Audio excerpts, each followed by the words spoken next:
it's my job to empower you to take care of yourself, or whether it's telling you about what toxins are hiding in your pantry. There are so many misconceptions about health and wellness that I really, really want to clear up for people. It's just, you have to now take the decision, make the choice. Do I want to be healthy?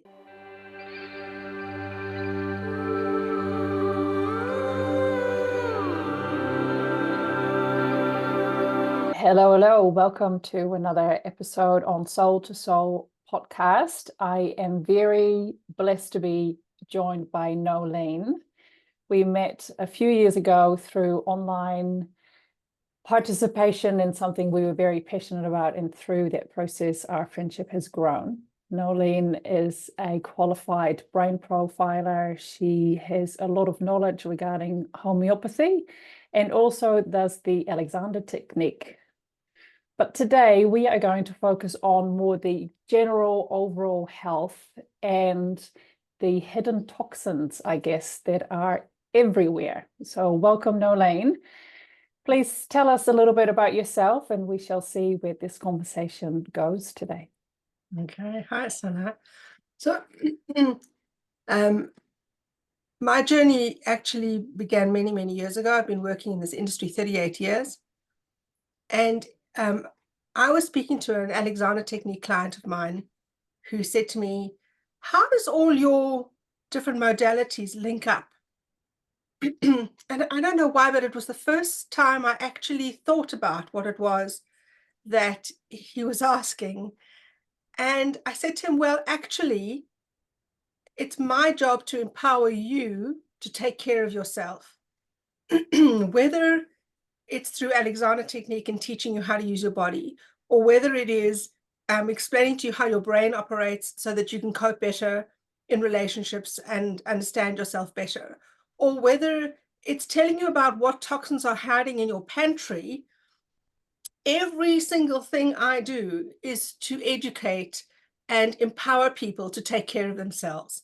So I'm a health and wellness educator and coach, and I'm on TikTok. I'm known as that Detox chick because toxicity is my middle name. It's really what I stand for. I am really passionate about empowering people to understand that you don't drink water from the tap, that you want to know what's in that water, and the fact that if you boil it in a kettle, it isn't clean.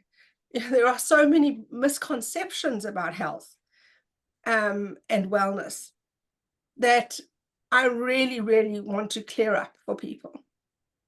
Yes, I was sitting outside yesterday having some lunch, and we were just having a little conversation, and they saw my stainless steel lunchbox and my stainless steel water bottle that has filtered water in it. And they kind of like, oh, wow, that looks so good. I'm like, yes, I'm a bit of a health nut. And one of the ladies was like, oh, yeah, my partner's the same. They're always dieting and not this food. I'm like, for me, I eat anything, but it's the hidden toxins that I try to eliminate out of my life. And I think that's what you're meaning. It's have you actually read the label on the pantry items? Have you looked at what's in your washing detergent? You know, all those hidden toxins that accumulate so much, right? Absolutely. Sort of one of the ones that comes to mind immediately as you start to talk was, and that is salt. And I often say this to people and they go, oh, no, I eat Himalayan salt. And I go, oh, good, great. How about processed foods? How many chips do you eat? How many pretzels do you eat? How many bought processed foods do you eat, which you aren't aware that they're using common or garden table salt? And then you kind of watch them kind of start to think, oh, hadn't quite figured that, hadn't factored that idea in. And this is an important thing because what common or garden salt does is it makes little cuts in the veins. Wow. And so the body then has to use the body's own polyfiller, which is beautiful. It's cholesterol, and it goes to repair the veins.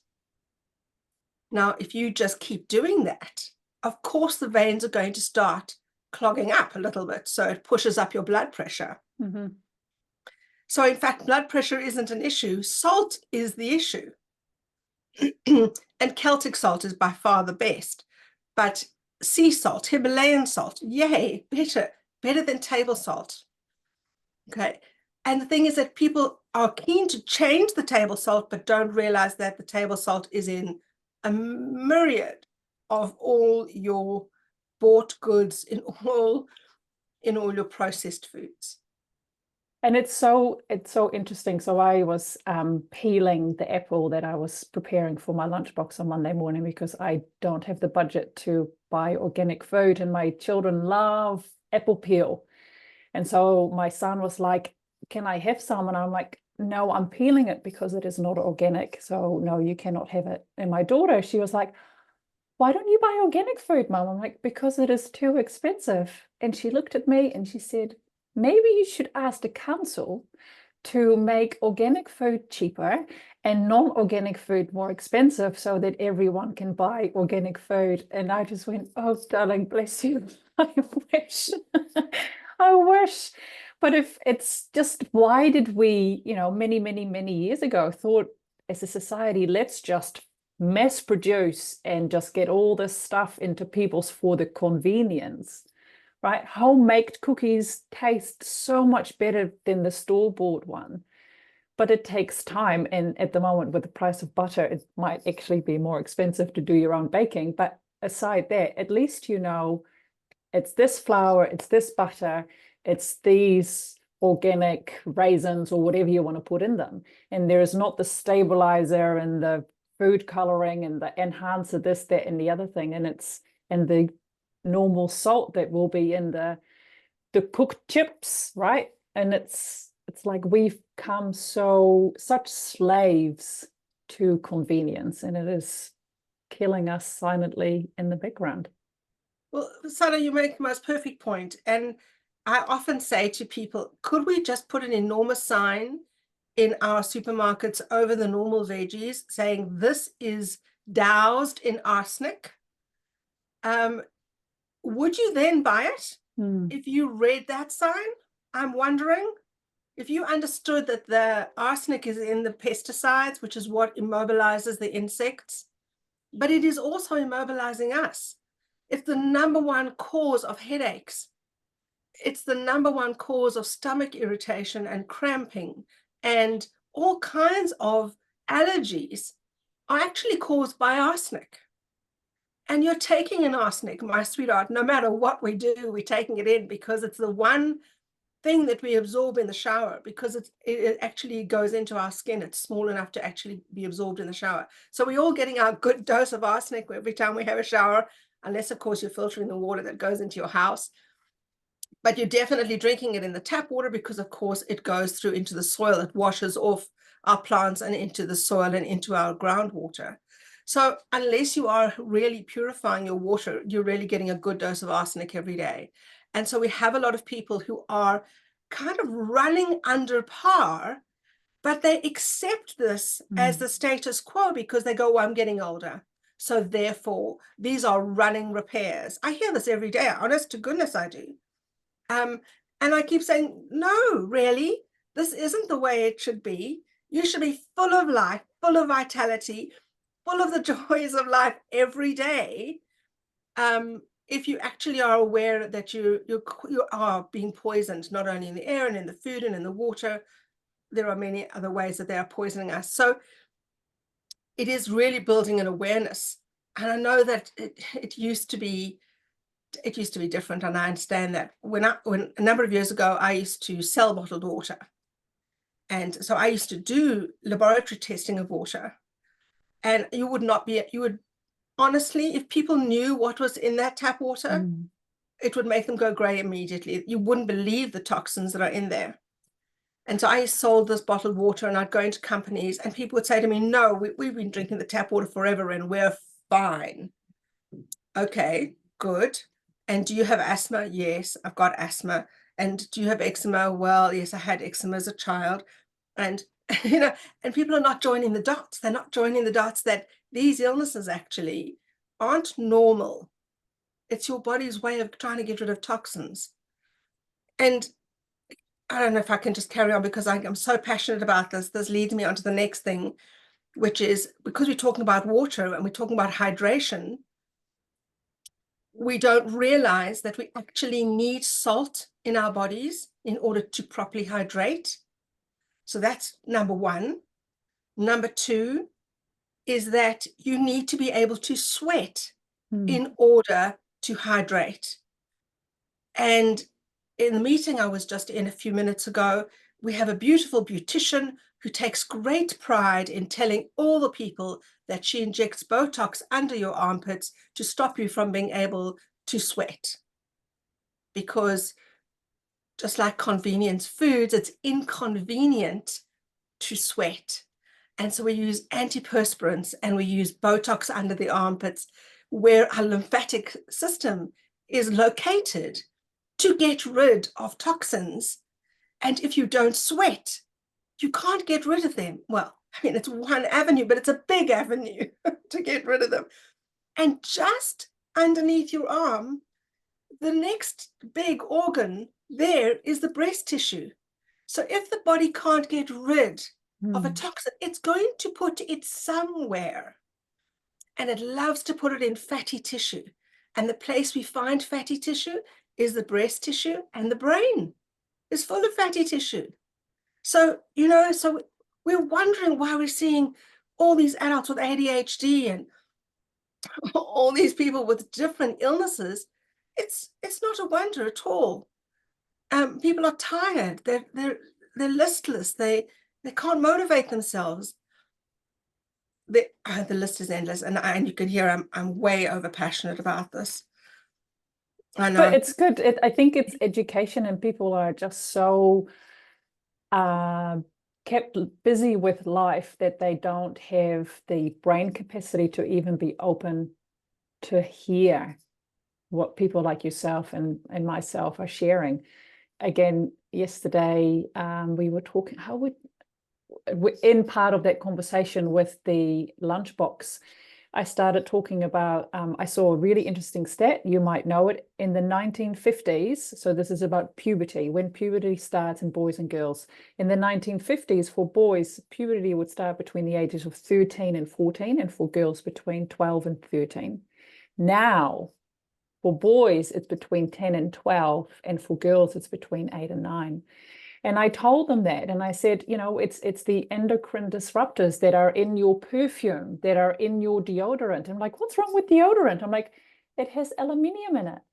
Why do they put aluminium in it? I'm like, I don't know. I use a natural one, and I actually, now that I've used a natural one, which is you can purchase in the supermarket, aluminium-free, New Zealand company, I don't need to use it every day. I use it maybe the day after I've had a shower, or the day off having a shower, and that kind of sets me up, and my body sweats, but I don't stink. But also, I wear wool, I wear cotton, I wear natural fibers rather than the plastic derived polyester and all those kind of jazz. And I'm not wanting people to go, oh my God, I need to replace everything in my house. I think if you kind of set a list of, this grocery shop, I'm going to go natural deodorant. Next grocery shop, I'll go natural shampoo and conditioner without all those horrific things that are in there, and slowly change your household. How would you advise people? Because they might be listening to us going, oh my gosh, I am killing myself, and being overwhelmed and doing the ostrich approach of, I don't want to hear this. What do you advise people to make changes in their lives?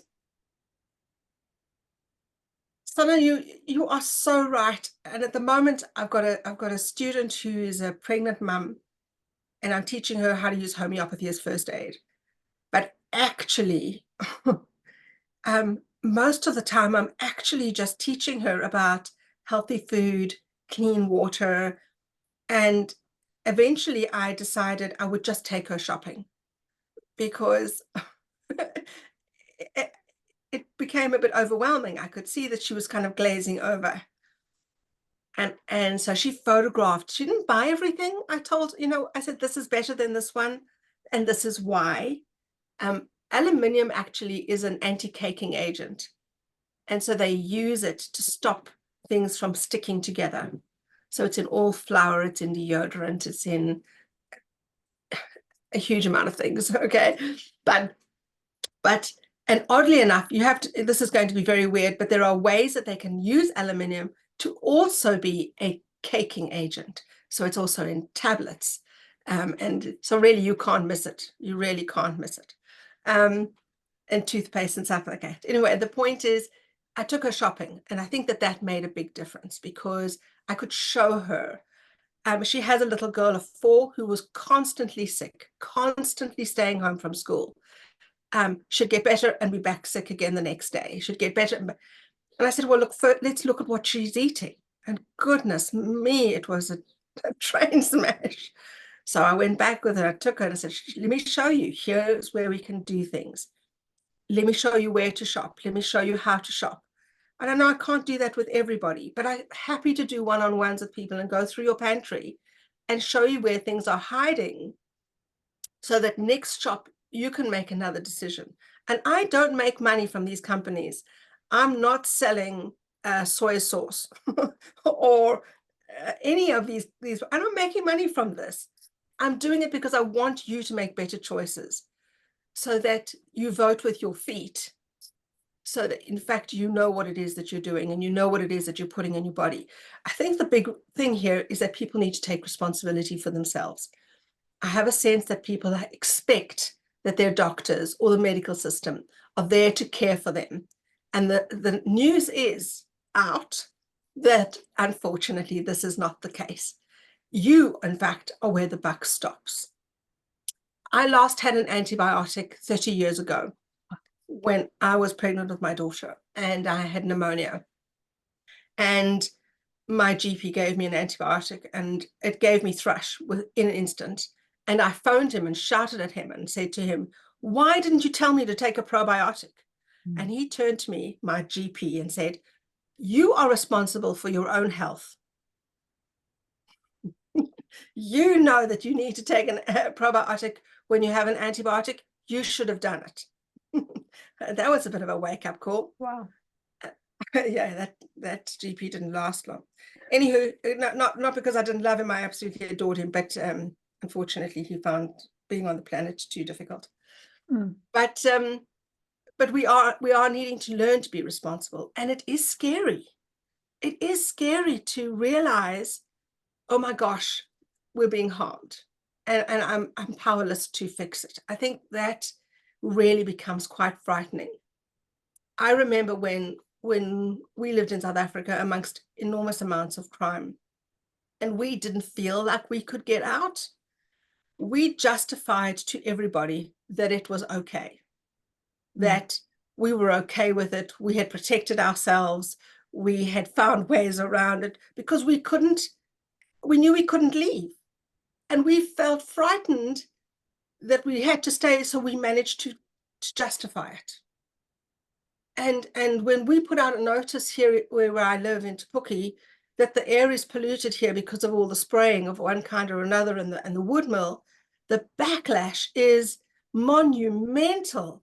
You can see the fear in people saying it's a farm place, get used to it, grow a pear, joking about all sorts of things instead of going, oh my gosh, what are we going to do? How about we do something about this? So fear actually has a big part to play in people not stepping up and changing their lives. Does that make sense? Absolutely. Yeah. They stuck between a rock and a hard place. And it's like, am I going to cut off my arm to take self-responsibility? But again, I come back to, I think we are just on purpose being kept so busy. You have to work from 9 to 5 days a week. And then a lot of us are not able to make ends meet because, as I said before, butter is now close to $20 a kilo, which is just mind-boggling. I paid $20 a kilo for the cheaper mints that used to be $14, $15 a kilo. And it's just, everything just adds up, right? Mortgage rates, which I am not paying right now because I'm paying someone else's mortgage, but even rent, it's just astronomical. So people are just head down, side hustles, and then by the time they have downtime, It's plopping down on the couch and just want to be a zombie because it is too hard. Having very superficial conversations of the holiday they want to go on or the TV show they watched yesterday, but not going with, so my child is really struggling. What would you suggest? And we are putting labels on children and adults. But why do we need a label? We need a label so that Big Pharma can then go, here is your pill and that will fix you. Exactly. Rather than going to, oh, you have 10 amalgam fillings in your mouth. Exactly. Exactly. Fascinating and sad and horrible. But yes, I think taking small steps for people to make that change, right? Look, I think the good news is that what I have discovered, and I've been in this industry 38 years, it has never been easier to detox. It has never been cheaper. It has never been easier.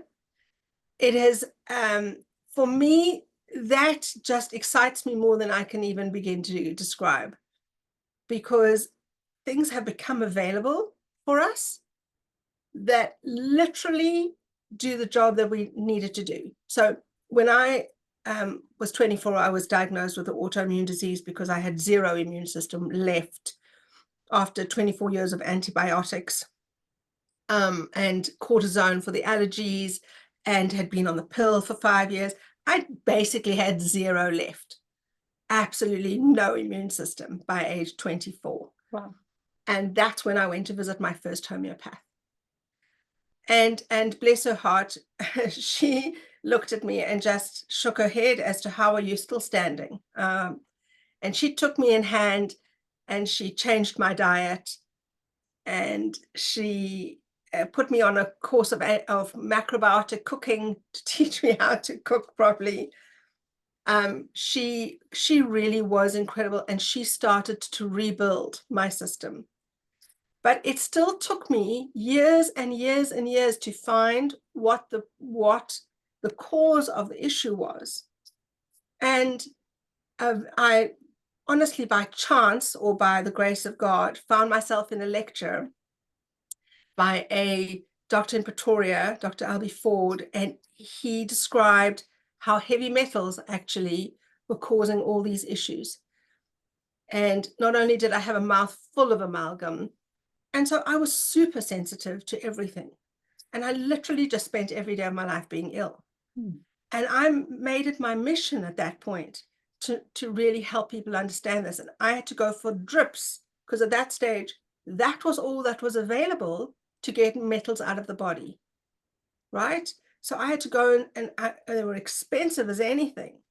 Once a week, I had to drive all the way to Pretoria, which also cost a lot of money because it was an hour away from where I lived.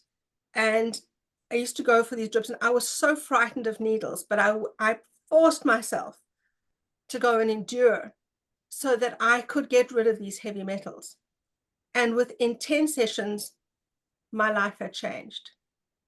I got my brain back. I used to have to go on radio shows, and I was panicking because I wouldn't know any words. I couldn't find the words. They were in my head, but I couldn't find them. And I used to panic. I can't even describe to you the panic. I thought it was because I had a child and I had what they call, porridge brain from having had a baby, which is just nonsense.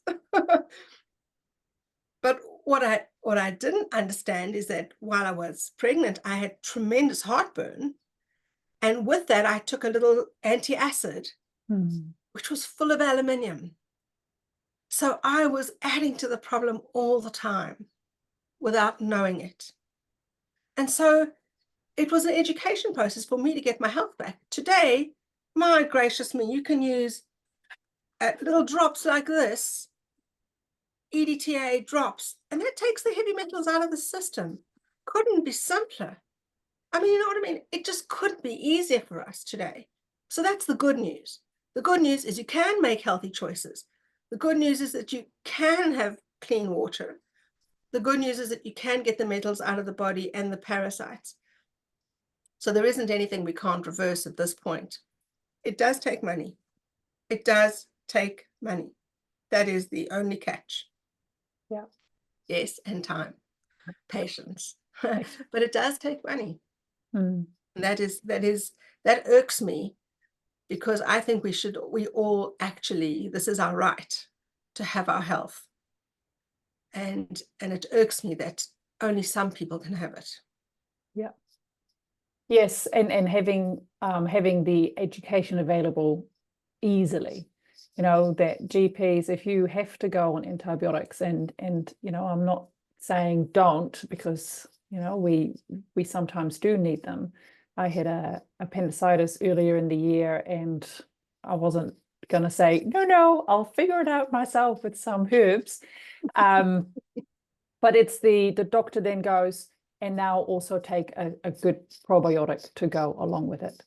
If you need to have Pamol for your child because they've got a really high fever, you know, me personally, if they have a 38-degree fever, it's like, you just write it up, and I'll put some diluted essential oils like peppermint on their spine and write it out, and give the Pamol when it's really getting up there and they're very miserable. But then support them. And I think grapefruit essential oil, then is it glue? I can't pronounce the word, but it then counteracts the negative side effect of Pamol. So it's finding out, okay, I'm going to do this. How can I best support my body or my child's body to make it a better thing for everyone, and having the education easily available so that we can make those decisions.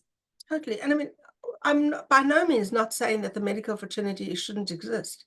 I mean, if you break an arm, please go to the hospital. If you have a 3rd-degree burn, please go to the hospital. If you're close to death and you need an antibiotic, absolutely, that is the time that you need them. The problem has come that they're not aware of the fact that what that antibiotic is doing is destroying your gut bacteria. And what people aren't joining the dots with is that can lead to depression. And so one dose ups your risk by 42% of depression. A following dose in the same year leads your depression now skyward. So if you are not counteracting it with probiotics and awareness that your gut now needs repair, you're down a slippery slope. And then, of course, you're now into a new territory that is even more difficult terrain to navigate. And I am seeing this a lot. There's another thing here that really is something I want to bring up for this conversation, and that is your thyroid is the only organ in the body that absorbs radiation. And we are being whacked with radiation, literally, from every corner that we can think of, whether it's our phones. And I'm still seeing people wearing their phones on their body, which alarms me, whether it's their computers or the smart meters in their homes. Radiation has become so, I don't know if the word is infiltrated, but we're so infiltrated with this radiation. And one of the top issues that the medical fraternity are seeing is thyroid issues. And so what they've just done is that they've extended the range of normal. So instead of going, you've got a problem, we don't know what to do, actually, we don't know how to fix this, we'll just extend the range of normal. Okay. And that's so scary because we're seeing so many people with thyroid issues because there's huge amounts of depression, huge amounts of people losing their temper in a second. There's so many different symptoms of thyroid issue, and xenoestrogens up your estrogen level, right? Which also then now sends you. And this is what mold does. This is what mold toxicity does to us. It ups your estrogen by 3 times. So you are really out of it. You're either very depressed or your whole body just doesn't function properly anymore. We're in a very, very difficult soup at the minute of things coming at us from so many different angles. We really have to be eyes on stalks. we have to really now start taking responsibility. It's back to that place of taking responsibility for your health. And clean, dry homes, essential. Essential. I mean, a client of mine a little while ago came to me. She was cutting herself. She was losing her temper. And she could tell she was losing it, and she couldn't stop it. Wow. She couldn't control that fury. And she drove away her partner, whom she loved desperately, because he couldn't cope with the madness. All of it to do with mold. So, and that thyroid was just totally out of whack. Again, Yeah. we can fix this. We can fix it naturally. We can address these issues. They can be done. But they need to be, people need to be aware, because they go into the spiral, and it, if she hadn't seen me, she would have been put in the mental institution because she seemed mad. Yeah, and we just put it like, oh, I'm getting older, or my kids are driving me crazy, or we think about all these normal things that could excuses. That's right. But we don't think about, oh, maybe it's the pill I'm taking. Maybe it's the salt I'm using. Maybe it's the water I'm drinking. And it's, yeah, and it's so normal for me. Like, I haven't had a microwave in my house for 21 years. And I know that, like yesterday, I thought for a second, like, oh, there's some beautiful chicken korma left in the fridge. I'll put it in a glass container and then put it in the microwave at work, and I'll step away, like a meter away from the microwave. But I'm like, no, I just can't do it. I can't do it. God, Oh, but it's the convenience of having a warm lunch. And I'm like, well, otherwise it's heating up in the morning on the stove and then getting a little thermos thing. Again, it's the convenience of just chucking it in the microwave. But we have no idea what these Bluetooth AirPods are doing to our brain, what carrying a phone on your body, what just... Because surely the government is not against us. Surely these companies wouldn't sell us these products if they were bad for our health. And there are rumors that the CEOs of these really top companies, they don't let their children be on smart devices. They don't have Wi-Fi in their house. I mean, I don't know if this is really true, but if the knowledge is there and the money is there, would you allow it in your house, right? Absolutely right. And in fact, Stephen Jobs is known to not allow his children to be on these devices, and certainly not to carry them on their bodies. So this information is available. It's not hidden, luckily. It's just, you have to now take the decision. Make the choice. Do I want to be healthy? Okay, what is it going to cost? What is it going to cost me time-wise? And I have to tell you that it gives one enormous satisfaction to do it right. Really and truly. My husband and I have not had an antibiotic in 30 years. It's not that we haven't gotten sick. We have. We're just determined to find other ways. And we understand that so many diseases are actually parasite-driven. And so the moment we start to feel like we're coming down, we hit parasites first. Yeah? We start with things that we know are life-giving, like honey, for example, like ginger, like turmeric. We head to the pantry to actually get our nutrition. And then we go into the garden and we eat some nasturtium leaves, which are high in vitamin C. And then we go and eat some goat cola, which supports the liver. You know what I'm saying? So it is so empowering, and it is so freeing when you know that you are in charge of your body and how it's going to feel today, tomorrow, and the next day. And likewise, your children. And my son is 23. He's had one antibiotic in his life, and that was when he was 6 months old, and he really was very close to death. It was a matter of life and death, and I had to choose this. At that point, I didn't know enough, actually, to make another decision. But it was at that moment when I had to then do what had to be done. And I saved his life by doing that.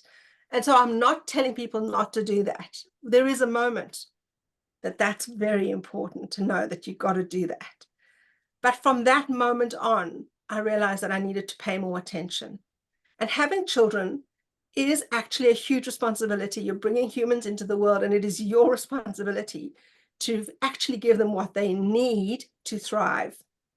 Yeah. And to this day, he is 23. If he's not feeling well, he phones me and goes, Mum, this is what's happening. What should I take? I've taught him how to do muscle checking. I've given him a homeopathic kit. He brings out his kit, and I said to him, right, these are the remedies you need to look at. And he brings them out and he muscle checks them. I'm muscle checking them at the same time.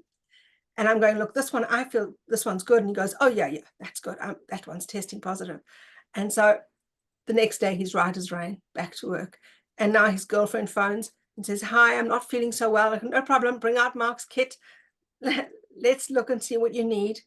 She hasn't had any drugs either for all the time that we've known her. So it's an education. It is an education. So when he was little, we were walking in Countdown, and he wanted Nutella. And I said, okay, let's see if you muscle check well for it. So he reached for the Nutella and he put it on his chest, and I muscle checked him in the middle of Countdown. I said, this is good for you. And his arm dropped. He didn't say a word. He just put the Nutella back on the shelf, because his body told him that he wasn't, not me. It wasn't me. It was his body. He said, no. Oh, well, it's no. And he put it back. So education, we want to educate our children. We want them to thrive, and we need to pay attention. It takes energy, takes effort, but by goodness, when they're adults and they're using this information well, I cannot even describe to you what a delight it is. And to me, it's also a signal from the body if it's sick. Excuse me, you're getting a sore throat. It's the hidden message. You need to express yourself more, right? And about a year ago, out of nowhere, I got a really high fever, like over 40 degrees. But I was feeling good. Like I wasn't sore. I wasn't out of my mind. I just lay in bed and I sweated and sweated and sweated for days. I did not touch paracetamol, Nurofen, or anything like that. But on the second day that it was over 40 degrees, my mum did get a bit worried, and she said, come here. And so we made a cayenne pepper bath to help the body start to sweat it out. And it was uncomfortable in certain places, I can tell you that. But afterwards, in that night, so maybe 5 hours later, I woke up and drenched in sweat. And the next day, the fever was gone. Yes. And I still don't know what the message was from my body that I needed to fight or whatever, but I just took time. And we all get sick leave. We all get parental sick leave and all that kind of stuff. So use those moments to let your body express the messages that it has, rather than popping those night and day flu pills. Or I've never taken those in my life, because I'm like, I am sick for a reason. It's fighting an infection. It's letting me know to slow down. And you can look at anything. You sprain your ankle. What's the message there? You're hurting your lower back. You're whatever. And I think muscle testing and looking at the metaphysical messages of an illness is so powerful, to just go, this is where I'm at. Totally. Absolutely. 100%. I couldn't agree with you more. And it really is giving the body an opportunity to express itself. When you study homeopathy, illness is an opportunity for the body to refine balance. So basically, you've just lost your balance, and you're looking to create homeostasis again. And so it is really that simple. And you're absolutely right. When I teach homeopathy, I teach moms how to deal with fevers for their children, because what you want to make sure is that the heat doesn't go to the head. You want to make sure you draw the heat away from the head. So you wrap the ankles and wrists in cold wraps, to draw the heat. We don't want to get rid of the heat because that's the body's way of dealing with something that it doesn't want in the body. But we don't want any damage to the brain. So we want to draw the heat away from the brain. Otherwise, it's absolutely essential. And again, just listen to what you said about the sweating. The sweating is the key. And if we don't allow ourselves to sweat, God forbid, it really is serious. I took my sister, who's a nurse, to see a friend of mine who does dark field blood analysis. And he said to her, "You're not hydrated." And I've never met anybody who drinks more in my life. She drinks so much water, you cannot imagine. And I was a bit shocked. I thought, well, how is this even possible? And this is where I learned, because you're always learning, never a day I don't learn. This is where I learned that A, salt is really important, and B, she says she never sweats. And that was when I understood how important sweating was for hydration. And you need your brain to work, you need to be hydrated. So very important. And so he told her she needs to go for infrared saunas to teach her body to learn how to sweat, which she did, and she's much better for it. Wow. So, I mean, honestly, there isn't a day I don't learn. Truly, there isn't, because we are learning more and more every day. But it is an amazing thing, this body. It is purposeful. It is built purposefully. And I can't tell you how many children I've seen who have eczema early on in their childhood, and then cortisone cream is applied, and those children develop asthma. And then cortisone sprays are applied, and lo and behold, those children then develop joint issues, because the toxins have to go somewhere. Yeah. You have to get them out. And whenever you see a problem on the skin, you have to know it's the liver, because the liver and the skin work together. And it's the liver's way of going, "Hello, I've got a problem over here. Could somebody help me with this?" So if you have eczema, the body is trying to show you that there is a toxin it's trying to get out. So there isn't anything by mistake. No. You know, the body is so beautiful and so wonderfully designed and so clever. They've tried to make machines as clever as us, and they can't. We're just far too brilliant. Yeah. So I think we could talk for many, many hours. So for those who are not yet deterred by all the toxins around them, what would be your top, 5 things you would encourage people to change in their, either the pantry or their household product? What would be your where would you start? Number 1, under-counter filter, proper reverse osmosis water. Water. That would be my absolute number 1. Number 2, I think, would be to, oh my golly, I would say if we take a good look at the pantry, I would say throw the aluminium foil out the door along with the aluminium foil trays or any pans that contain aluminium. That would be a good start.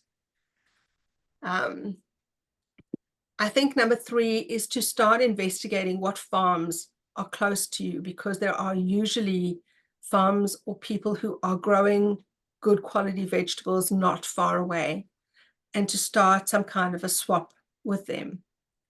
That I think is absolutely essential. And I encourage everybody I come into contact with to support the organic farms around us, because we don't want them to go out of business. We want them to be there to support us. So, and when we grow vegetables and we've got too much, we barter with people who've got honey or people who've got avocados, or whatever we don't have. So we're using what we've got to barter. So grow your own vegetables. Absolutely essential. I think we're on number 4. Number 5, please turn off your Wi-Fi at night. Please either get a grounding mat, walk outside every single day with your bare feet to ground the body, to help the body with radiation. And phone me, have a consultation with me. Yes, Let's check out your health. absolutely. So as I said at the 30-minute beginning, free. you are a brain profiler as well. So I just quickly want to put that out. I've had my brain profiled by Noeline and my oldest child. It's amazing to understand how we cope with stress. So if you're interested in figuring out how your brain works under those kind of conditions, Noeline is your person. But when it comes to these kind of conversations, how do people get in touch? The best thing is to either email me at info@alternativehealthsolutions.co.nz. And I offer a 30-minute, no cost, no obligation consultation so that I can get to hear what it is that people are dealing with. And then if I can help, I can then offer suggestions. If I can't, I'll tell them where to go for help. Beautiful. So that's the best, that's what I'm offering. Wonderful. Well, thank you so much, Noeline, for taking time out of your busy life. I, like you, very passionate about education. And I think these types of conversations, waking people up and not be too doom and gloom. There are many small changes we can make. Another one for aluminium, of course, is look at the deodorant that you're using. Yes. A big one for me is all the fragrances that we have in our lives. They are endocrine disruptors. So just, use an essential oil roller. And you can change that, right? You can put some tangerine on or some ylang-ylang for a more vanilla, I was going to say flavor, but aroma around you, rather than having these horrid wall diffusers with all this synthetic stuff. So the small changes will have a massive, big impact, the cleaning product you use. Anyway, as I said, we can talk. I know we could go on forever. It's true. But then in 5 years, like if you start today and then in 5 years' time, you see someone else using the microwave with a plastic container, you might be brave enough to say, do you know what this is doing to your health? And just start. And that's all you need to do. That first step, big, small, doesn't matter. Just make that first commitment. Absolutely. So thank you so much, Noeline. I look forward to perhaps doing this again, and we could maybe talk about the brain profiling work that you do. Wonderful. Look forward to it. Thank you, Sana. Too delightful. Thank you.